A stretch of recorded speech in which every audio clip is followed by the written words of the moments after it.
السلام علیکم ورحمۃ اللہ وبرکاتہ. وعلیکم السلام ورحمۃ اللہ وبرکاتہ. مفتی صاحب کاروبار کے لیے کوئی وظیفہ بتا دیں, کام کے لیے اور اپنے مکان کے لیے بھی. اپنا مکان بنانا کوئی ضروری نہیں ہے, میرا اپنا ذاتی مکان نہیں ہے, تم مجھ سے وظیفے مانگ رہے ہو. کرائے پہ رہو, مزے اڑاؤ, اور کیا. اپنا مکان تو بے وقوف لوگ بناتے ہیں.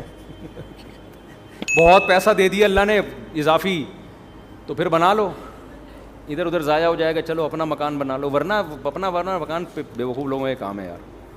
مجھے سب سے زیادہ ضرورت ہے اپنے مکان کی, کیونکہ میرے تو بچے بھی ماشاء اللہ ہول سیل کے حساب سے, اور گھر بھی. تو مجھے ضرورت نہیں, مسافر خانہ ہے یار.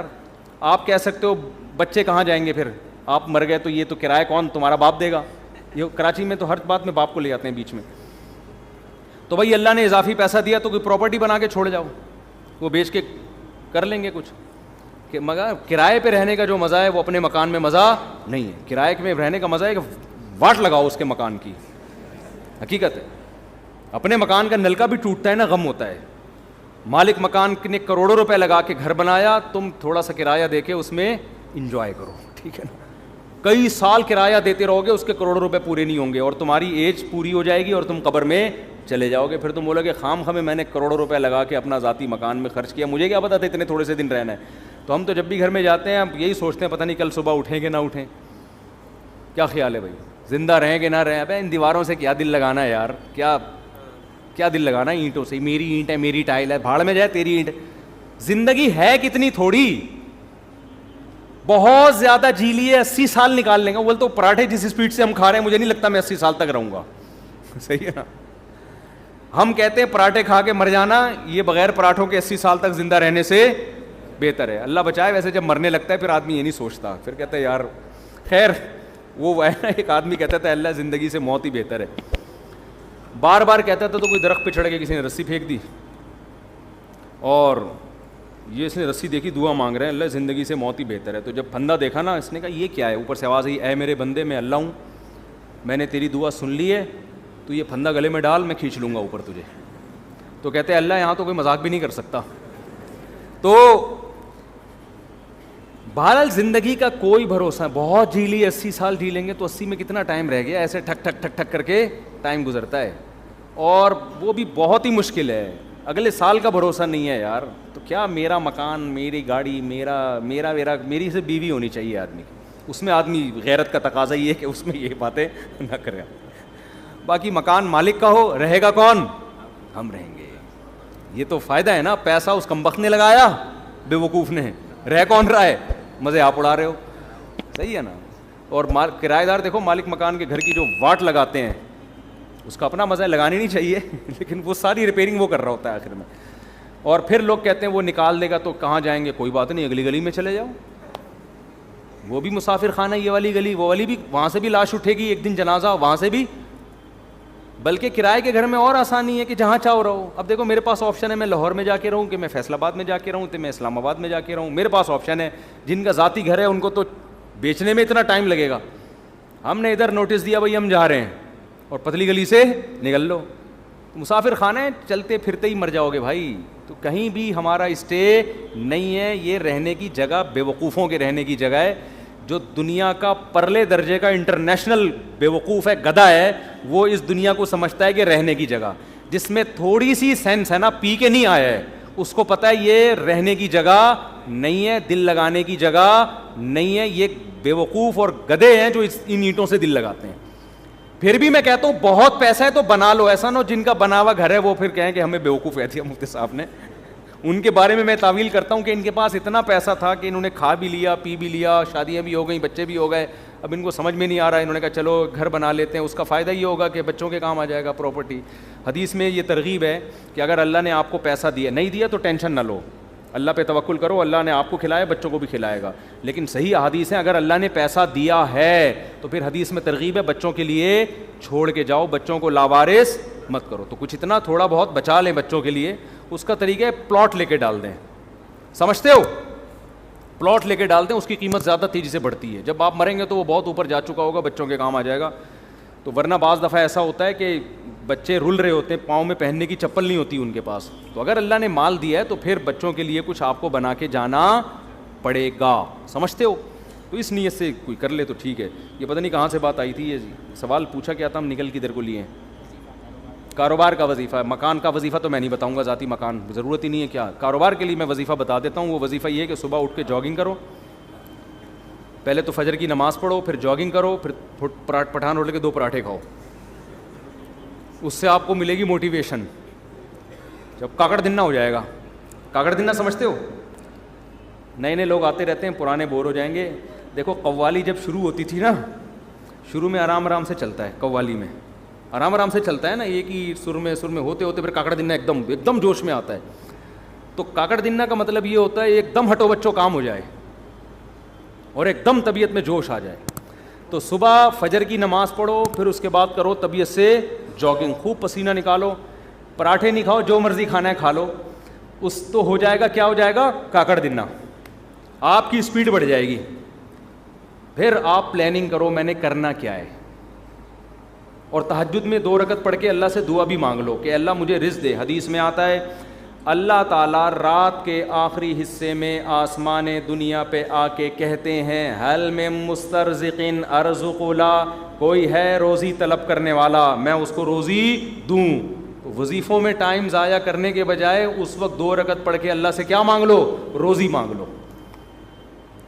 ہمارے یہاں کیا کرتے ہیں, میں کسی کو بتاتا ہوں نا تہجد میں 2 رکعت پڑھ کے اللہ سے روزی مانگ لے. وہ تہجد میں 2 رکعت پڑھنے کے لیے اٹھتا ہے, اس کے بعد پھر سوتا ہے, 1 بجے اٹھتا ہے پھر وہ.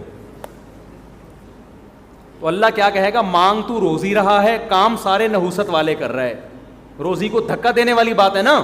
جو 1 بجے سو کے اٹھے گا, اور کراچی میں 2 بجے کسی کو فون کرتا ہوں, کہتے ہیں میں ناشتہ کر کے آ رہا ہوں, دوپہر 2 بجے میں کیا کر کے آ رہا ہوں, ناشتہ کر کے آ رہا ہوں. تو کاروبار گیا کہاں, تیل لینے. آپ کہہ سکتے ہو کہ میں فجر کے بعد جاگنگ کر کے رات کو تہجد میں 2 رکعت پڑھ کے اللہ سے دعا مانگوں گا, پھر فجر کے بعد جاگنگ کروں گا, پھر آپ کے مشورے پر 2 پراٹھے کھاؤں گا.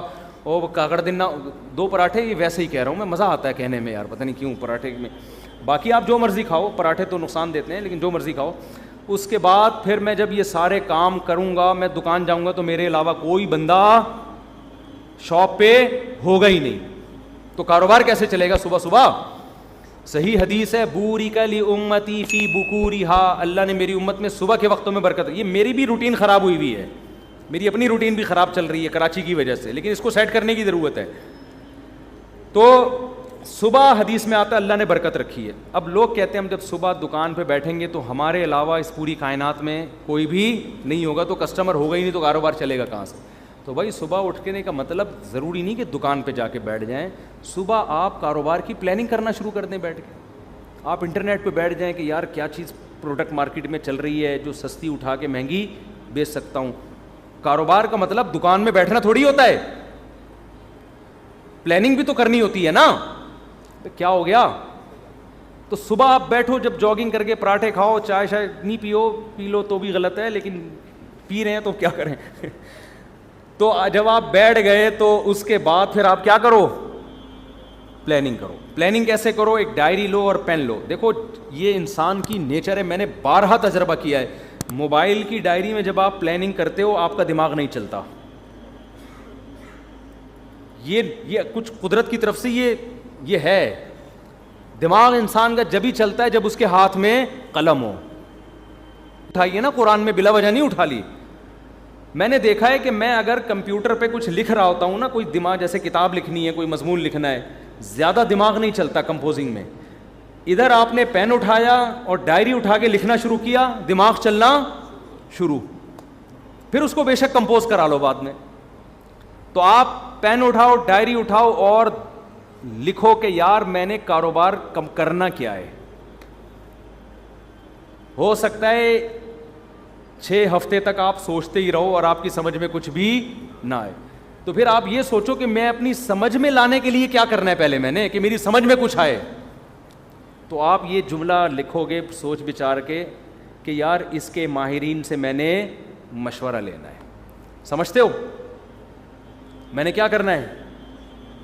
کباڑ کا کام ہے آپ کا, تو کباڑ کے ماہرین سے کیا کرنا ہے؟ مشورہ لینا ہے. وہ مشورہ دیں گے نہیں آپ کو. پاکستان میں ایسا ہوتا ہے کہ کسی کو کوئی بزنس آتا ہے تو مشورہ دے گا نہیں, دے گا تو غلط مشورہ دے گا.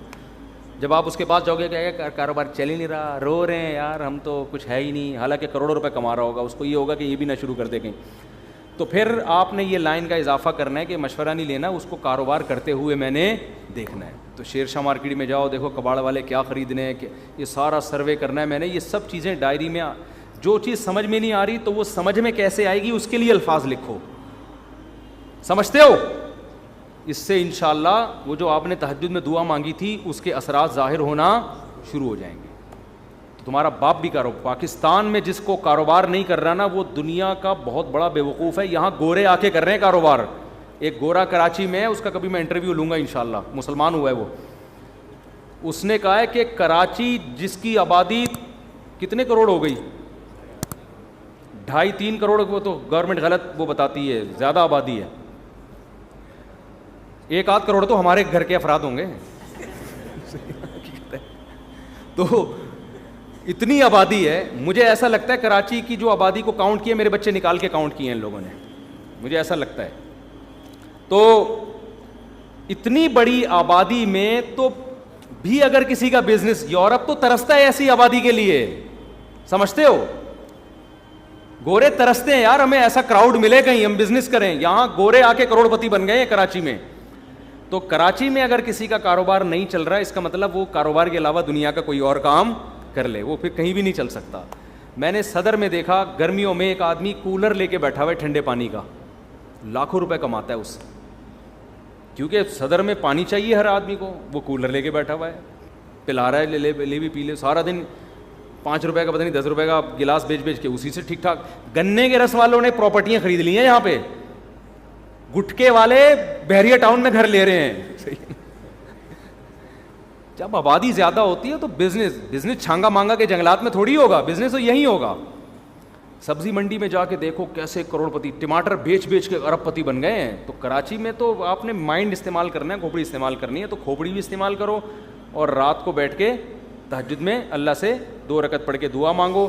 صبح دوڑو, اس لیے میں کہہ رہا ہوں کہ اگر صبح دوڑے نہیں تو پھر کیا ہوگا کہ سستی میں پڑے ہی رہو گے. شیر شاہ کون جائے کباڑ میں جا کے, اور اگر گئے تو کمر میں درد, گھٹنے میں درد. اور اس نے کہا کہ یار یہ ذرا اسٹیل تھوڑی سی اٹھائی, اور جس زاویے سے اٹھائی قیامت تک کے لیے ویسے ہی ہو گئے. ایک صاحب نے مجھے اپنا واقعہ سنایا, کہہ رہے میں حج کرنے کے لیے گیا, ان کی عمر 50 سے اوپر تھی, سچا واقعہ ہے. کہتے ہیں میں حج کرنے کے لیے گیا تو پہلے چکر میں رمل کرنا پڑتا ہے نا, تھوڑا اکڑ کے. کہہ رہے میں نے یوں کیا تو میں یوں ہی ہو گیا, کیونکہ عادت ہی نہیں تھی ورزش کرنے کی, چلنے پھرنے کی. کہہ رہے ہیں ایسا پٹھے میرا پہلے جھٹکے میں ہی اٹکے ہیں, اکڑے ہیں, کہ اس کے بعد میں کافی ٹائم لگا دوبارہ نارمل کنڈیشن میں آنے میں. مالشیں ہوئی, پتہ نہیں میڈیسن لیے, پھر جا کے وہ رمل ہی رہا ان کا. اب تک میرا خیال ہے رمل ہی ہوتا رہا ان کا, گھر میں بھی رمل کرتے ہوئے آئے ہو. تو یہ حال ہو جاتا ہے انسان کا. تو اس لیے میں کہہ رہا ہوں صبح دوڑو گے تو ذرا فائدہ ہوگا. تو یہ وظیفہ میں نے آپ کو بتا دیا, اس پر عمل کریں. پھر بھی پیسہ نہیں آیا تو اس کا مطلب اللہ نے آپ کی قسمت میں کیا لکھی ہوئی ہے, غربت. پھر وہ نجومی والا واقعہ سوچا کریں کہ ایک نجومی کے پاس گیا غریب آدمی کہ بھائی میرے پاس پیسہ یہ کیا ہے, میں بہت پریشان ہوں غربت سے. اس نے کہا, اور لکیریں دیکھ کے کہا 10 سال اور پریشان رہیں گے آپ. یہ خوش ہو گیا کہ پھر اس کے بعد شاید پیسہ آ جائے. اس نے کہا پھر پیسہ آئے گا. اس نے کہا نہیں, پھر آپ کو غربت کی عادت ہو جائے گی, پریشانی ختم ہو جائے گی. تو آپ اس طرح سے بزنس کریں, یا تو پیسہ آ جائے گا ورنہ آپ کو کھجل خواری کی عادت پڑ جائے گی. یہ بھی ٹھیک ہے, کیا خیال ہے؟ اس کا اپنا مزہ ہے بھائی. یہ جو رات کو گٹر کے ڈھکن پہ بیٹھے ہوئے ہوتے ہیں, آپ کیا سمجھتے ہیں ٹینشن میں ہوتے ہیں بے روزگار لوگ؟ تو لائف کو انجوائے